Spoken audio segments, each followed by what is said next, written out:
नमस्कार। मैं astrologer palmist नील नरेंद्र आपके पाम का एनालिसिस कर रहा हूं, जो कि इस प्रकार से देखिए, जब भी हम किसी पाम का एनालिसिस करते हैं तो पाम का जो स्ट्रक्चर है वो बहुत ही इम्पोर्टेंट रोल प्ले करता है। और देखिए यहाँ पर आपका जो ये पाम है वो बेसिकली स्क्वायरिश शेप का है, और स्क्वायरिश शेप के पाम में आपकी लाइफ के अंदर जो भी सक्सेस होती है वो डायरेक्टली प्रोपोर्शनल होती है आपके फेट यानी कि भाग्य पर। यहाँ पर मैं आपको स्पष्ट कर दूं कि जिन लोगों के स्क्वायरिश हैंड होता है और ख़ास तौर से आपका जो पाम है, इस तरीके के पाम में सक्सेस जो है वो डायरेक्टली प्रोपोर्शनल भाग्य की होती है। इसमें इस बात का कोई फ़र्क नहीं पड़ता कि आपने जीवन में कितनी मेहनत की है। तो यानी कि जिस जिस टाइम इंटरवल पर, यानी कि लाइफ की जिस जिस एज के अंदर आपको भाग्य साथ देता है, तो वहाँ तो आपको अपने किए हुए काम की सफलता, आपको सक्सेस उसी हिसाब से प्राप्त होती है। लेकिन जहाँ पर फेट यानी भाग्य आपका साथ नहीं देता, उस स्थान पर आपने चाहे मेहनत कितनी भी की हो, लेकिन आपको परिणाम उसके अकॉर्डिंग बिल्कुल भी प्राप्त नहीं होते। तो इस बात का आपको हमेशा ये ध्यान रखना है, यानी कि आपको अपने भाग्य को चमकाने के लिए जितना प्रयास हो सकता है वो कोशिश करनी चाहिए। एफ़र्ट्स तो आपके जितने भी होंगे वो एप्लीकेबल होंगे, वो भाग्य के हिसाब से आपको उसका रिज़ल्ट मिलेगा।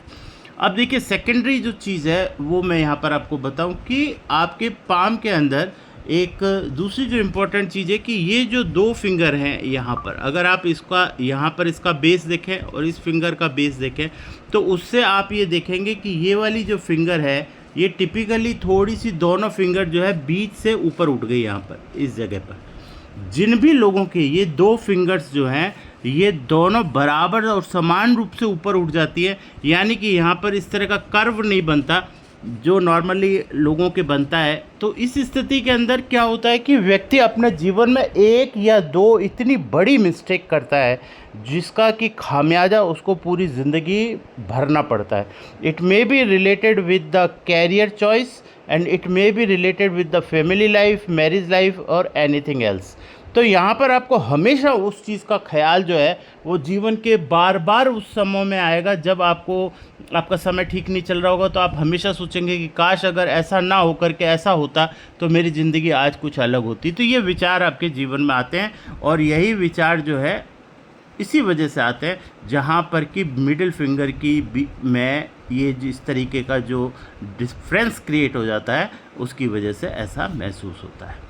अब देखिए, दूसरी चीज़ ये है कि आपका जो पाम का कलर है वो सिमेट्रिकल नहीं है। सिमेट्रिकल का मतलब होता है कि पाम यहाँ से लेकर यहाँ तक सेम कलर होना चाहिए, लेकिन आप ये देखेंगे कि ये नॉर्मली लोगों के पाम जो होते हैं वो वाइट और रेड का कॉम्बिनेशन होता है। जैसे यहाँ पर पाम आपका रेडिश है और यहाँ पे वाइटिश है। यहाँ पर आप देखेंगे बीच वाले ये फैलेंजेस वाइट है, ऊपर के ये फैलेंजेस रेड है। तो ऐसी स्थिति में क्या होता है, आपका मूड स्विंग जो है वो बहुत ज़बरदस्त तरीके से चेंज होता है। यानी कि आपका मूड जो है वो एक, आप यूँ समझ लीजिए कि आपको खुद को पता नहीं होता कि वो कब बदल रहा है और कब ठीक हो रहा है। तो ये एक प्रॉब्लम होती है जिसे कि मून की रेमेडी से आपको ठीक करना चाहिए।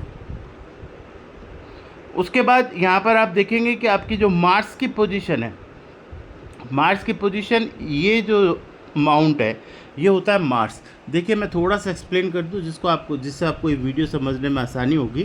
थोड़ा सा मैं प्लैनेट्स बता देता हूँ। ये प्लैनेट होता है आपका मून, ये प्लैनेट होता है आपका वीनस, ये होता है आउटर मास, ये होता है ऊपर जुपिटर, जुपिटर के पास में सैटर्न, सैटर्न के पास में सन, सन के पास में मरकरी। ये आउटर मास, ये इंटरनल मास, ये IM होता है और ये आउटर मास होता है।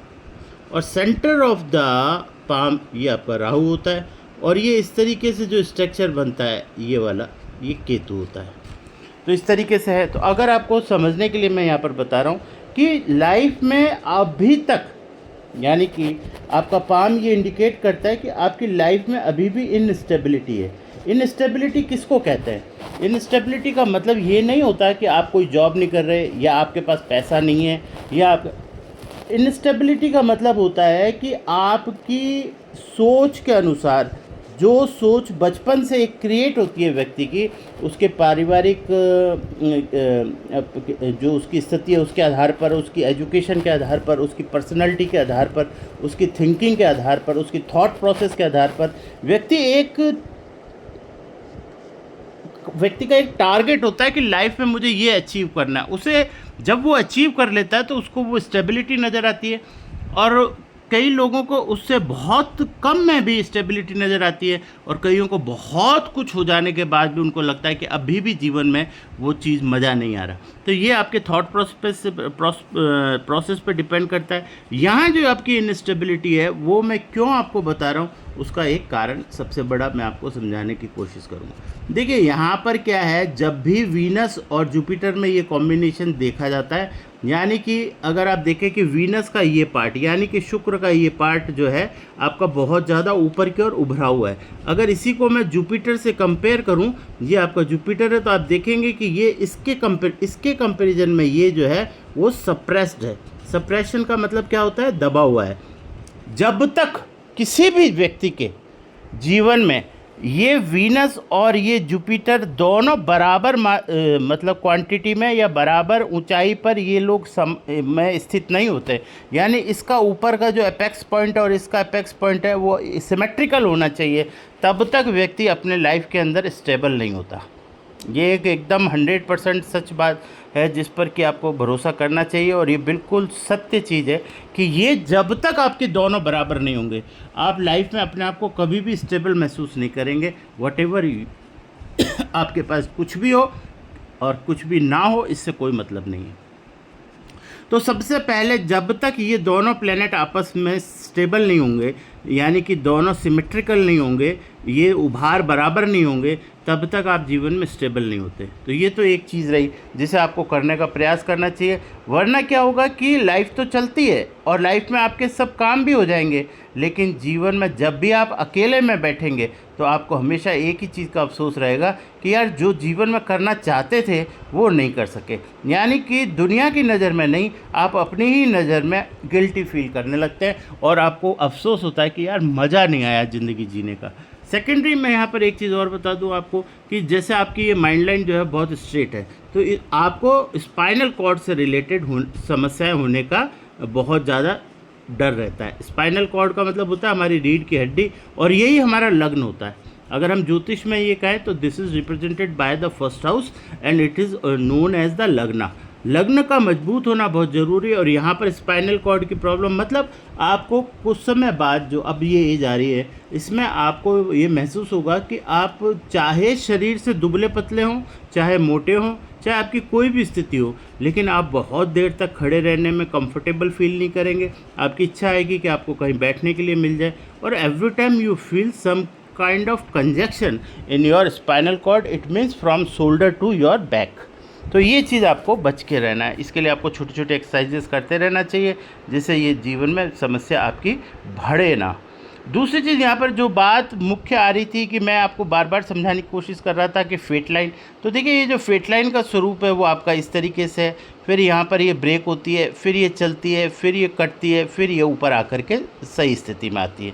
तो आप ये देखिए जहाँ जहाँ मैंने ये लाइन मार्क की है वहाँ वहाँ लाइफ में आपको प्रॉब्लम आएगी। यानी इट इज़ अराउंड, जैसे यहाँ टूटी तो ये आपकी एज हो गई लगभग 30 के आसपास जब आप थे, फिर यहाँ पर एज आई ये आपकी 45 के आसपास, और इस तरीके से ये एक बीच बीच में गैप जो है ये आपके परेशानियों को दिखाता है। यानी कि हालांकि मैं यहाँ पर बहुत टेंटेटिव आपको बताने की कोशिश कर रहा हूँ, बहुत एग्जैक्ट बताने की ज़रूरत नहीं है क्योंकि ये टाइम निकल चुका है, तो उस बात पर ज़्यादा चर्चा करके समय ख़राब करने वाली बात है।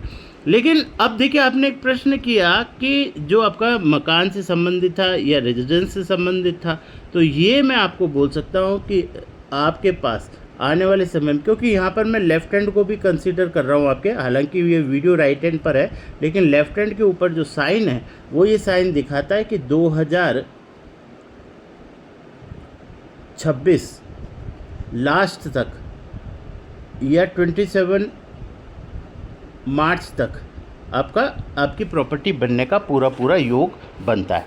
तो ये तो हुआ जो प्रश्न आपने पूछा था उसका जवाब कि ये संभावना पूरी है, क्योंकि उसका साइन आपके लेफ़्ट हैंड पर बिल्कुल क्लियरली इंडिकेटेड है।